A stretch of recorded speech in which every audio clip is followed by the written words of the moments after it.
A paz do Senhor, irmão. Deus abençoe a sua vida no nome do Senhor Jesus. Vamos lá para o nosso estudo de número 8 e o título é Morto para o pecado, vivos por meio de Cristo. Amém? Morto para o pecado, vivos por meio de Cristo. Vamos estar meditando Romanos capítulo 6, do versículo 1 ao versículo 4. Está escrito assim: que diremos então? Continuaremos pecando para que a graça aumente? Lembrando que no capítulo anterior está escrito: onde abundou o pecado, superabundou a graça de Deus. Então a pergunta é essa, ou seja, para a graça de Deus superabundar na minha vida, eu devo viver uma vida de pecado? É a pergunta. Aí Paulo responde: de maneira nenhuma. Ou seja, por causa da graça de Deus, por causa que Deus nos perdoa de qualquer pecado, de qualquer falha, por sabermos que nunca seremos perfeitos, que não é a nossa obra que nos salva, por causa disso, liberou, por causa disso eu posso pecar? É a pergunta que estavam fazendo para Paulo, e Paulo ciente que essa era a pergunta que estava na cabeça das pessoas, e nas nossas, muitas vezes também, né? Muitas pessoas questionam, perguntam sobre isso. Será que não é necessário rigidez? Será que é necessário a lei para que a pessoa não peque? E Paulo declara assim: continuaremos pecando para que a graça aumente? De maneira nenhuma. Aí ele fala assim: nós que morremos para o pecado, como poderemos continuar vivendo nele? Ou seja, Paulo está afirmando que não tem como morto, alguém que está morto não tem como pecar. Alguém que está morto não tem como pegar um carro, sair dirigindo por aí. Alguém que está morto não tem como passar um cartão de crédito sem fundo. Não tem como, não tem. E ele está afirmando que nós morremos para o pecado. Lembre-se que o pecado é a consequência, entrou pela porta que Adão abriu, a desobediência, e por causa do pecado veio toda a consequência da morte, do julgamento, mas Cristo, naquela cruz, venceu o pecado, e agora em Cristo Jesus, quem entrega sua vida para Jesus, ele não está mais debaixo dessa maldição da morte nem do pecado. Olha só o que Paulo declara aqui: de maneira nenhuma, nós que morremos para o pecado, como podemos continuar vivendo nele? Ou seja, não tem como, porque Paulo afirma que houve um novo nascimento. Paulo afirma que somos uma nova criatura. A Bíblia fala: se alguém está em Cristo, é uma nova criatura, ou seja, uma nova criação. A nossa criação antes nos separava de Deus, a gente não tinha o entendimento, a compreensão do amor de Deus, do seu amor, da sua misericórdia, dele ter dado Jesus em nosso favor, da graça que transborda.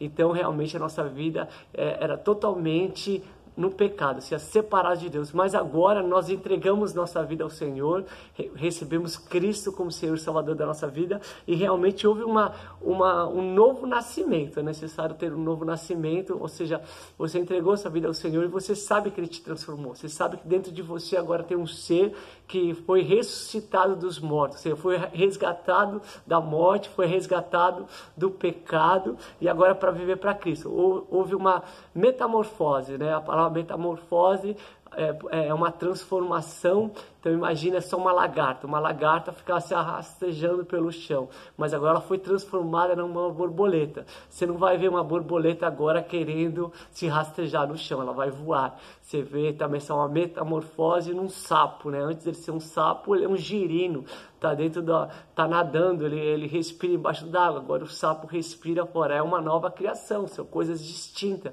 É assim a vida de quem nasceu de novo, ou seja, ele vivia no pecado, vivia para o pecado, mas agora ele está em Cristo Jesus. Aí ele declara aqui que é impossível ele viver novamente no pecado.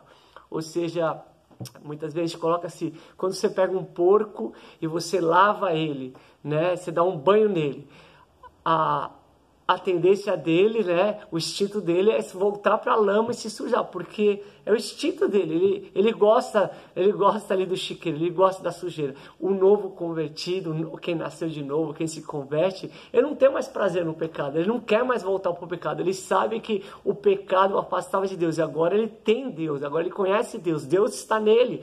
Então mesmo que ele venha cair, ele vai se levantar, ele vai pedir perdão, Jesus vai o colocar de pé de novo, e ele não vai mais desejar o pecado nem a sujeira, né? É isso que é a transformação, não tem nada a ver com religiosidade, tem a ver com um novo nascimento, é o que Paulo está falando. Ou vocês não sabem? Aí ele vai colocar, vocês não sabem? Tem muitos que não sabem disso, né? Ou vocês não sabem que todos nós que fomos batizados em Cristo Jesus, ou seja, todos nós fomos batizados em Cristo Jesus. Não está falando de um batismo, todos nós que descemos as águas e tomamos um mergulho ali, não. É com entendimento, a compreensão. Batismo significa imersão, ou seja, mergulhar na presença de Deus, mergulhar na palavra de Deus. Você está encharcado com a revelação, com a palavra, porque quem nos santifica é a palavra. Quem tem poder de nos transformar é a própria palavra, ou seja, quem foi batizado em Cristo Jesus. Nada a ver com religiosidade, né? Quem foi batizado em Cristo Jesus, está escrito assim, fomos batizados em sua morte. Assim como Jesus morreu, nós quando somos batizados nele, também morremos para o pecado. Portanto, fomos sepultados com ele na morte por meio do batismo. O batismo representa a morte do nosso velho homem. Há um propósito do batismo, a fim de que assim como Cristo foi ressuscitado, através do poder de Deus, como nós fomos transformados através do poder de Deus, quem nos transforma é Cristo. Ou seja, é totalmente diferente quando alguém fala, olha, eu consegui emagrecer, fiz uma dieta, fiz um regime, fechei a boca, fiz exercício, venci, conquistei.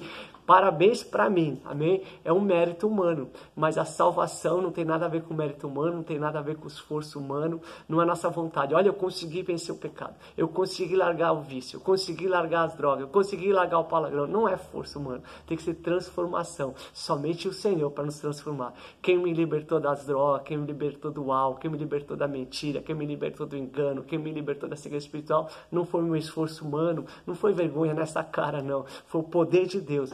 Paulo declara que o Evangelho é o poder de Deus para salvar. Quem veio nos salvar, quem veio nos resgatar, quem vem vencer a morte, quem vem vencer o pecado é Jesus Cristo, amém? Então Paulo está falando isso. Quem foi sepultado com ele na morte vai ser ressuscitado como o Pai ressuscitou. Está escrito assim, Cristo foi ressuscitado dos mortos mediante a glória do Pai. Isso é glória de Deus na sua vida, amém? Também nós devemos... para que também nós vivamos uma nova vida, amém? Deus tem uma nova vida, uma nova história, livre do pecado, livre da morte, você é uma nova criação para a glória de Deus, amém? Que Deus te abençoe, vamos amanhã dar continuidade aqui ao estudo aqui, e nós vamos ver que não somos mais escravos do pecado, amém?